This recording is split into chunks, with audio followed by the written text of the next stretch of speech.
अपनी जंग लड़ते हुए बेशुमार कारकुनों के ऊपर मुकदमात दर्ज हुए, किलों में बंद हुए, जेलें काटी। तो आज इस मुकाम पे पहुंचकर हमें बड़ा दिली दुख हो रहा है कि हम सिर्फ ये तीनों हलकों के इस्लामाबाद के हवाले से मैं बात करूंगा, और खसूसी तौर पे हमारे जो अलायंस विंग है, अब मिनाटी विंग वाले दोस्त जिन्होंने बेशुमार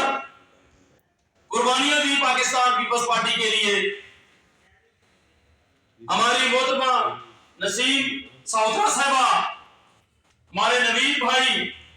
सुहेल रूमी और दीगर बहुत सारे